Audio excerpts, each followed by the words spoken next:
Coming up on Transformers University, we're going to take a quick dive back into video games, but not in the US. It's Headmasters for the Famicom right now on Transformers University.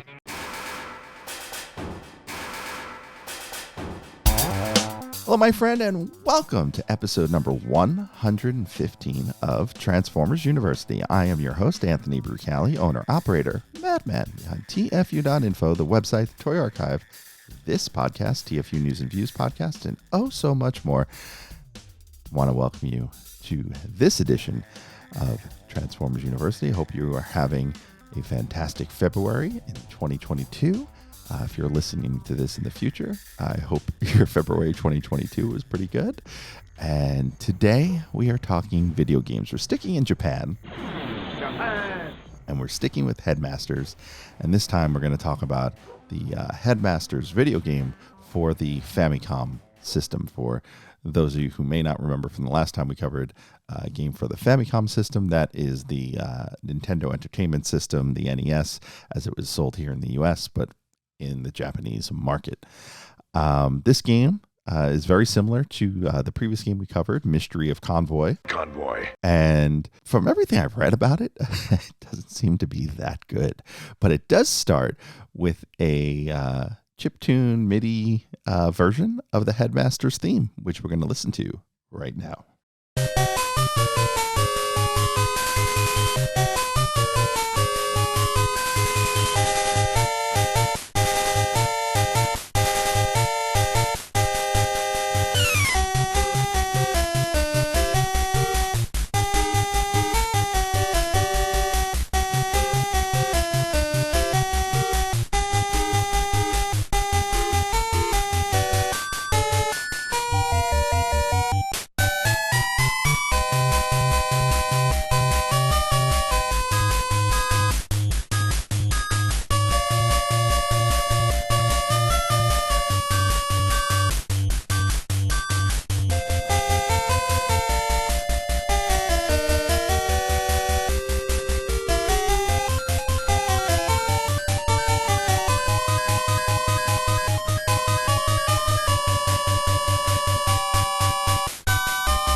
Now, from what I watched of this game, it's a combination of side-scrolling in vehicle mode and then battling in the robot mode through kind of like a maze dungeon type place. Very Metroid-esque, very actually probably Legend of Zelda with robots. The sprites aren't terribly interesting in terms of the character models. In fact, a lot of the characters look very much the same, so that I couldn't really make out a lot of who was who when I was watching some of these playthroughs on YouTube. But if you do search Headmasters Famicom on YouTube, you should be able to find probably about 5 or 6 really good playthroughs. The game features 5 playable Autobots, the 4 regular Headmaster Autobots, Brainstorm, Hardhead, Highbrow, Chrome Dome, who is your initial player, and Rodimus Convoy. Convoy. No. Convoy. The spelling of Rodimus's name in the game is actually Rodimus. Oh, it's actually all one word. Rodimus Convoy, and it's Conboi. So there's your boy, Rodimus Convoy. It takes place over 4 different planets, so there's not a lot of boards. There's Earth, Cha'ar, and Cybertron, and a board planet they just call Last, which is the final level. As far as like regular enemies go, there's a whole bunch of little ones. I would check the game out up on tfwiki.net and for some of the names. But the one that really stood out to me is they were flying audio cassettes that you shot. It was very, very strange. And then there's some bonus levels as well that feature this vertical flight of, I think it's Chrome Dome, flying, shooting things out of the sky, and they turn into bonus power-ups, and eventually you start seeing your other teammates show up in that same alt mode flying through space. It looks a lot like the intro to Voltron, really. But there's also bosses. So What I've noticed about the bosses is that as they get harder, you end up in a room in that maze dungeon, scouring section, and there's two boxes that are one is high and close to you, and one is low and far away from you, and they're probably about 2/3 of the way up to the enemy boss, and the enemy boss flies straight up and down firing, and you're supposed to use those boxes as cover.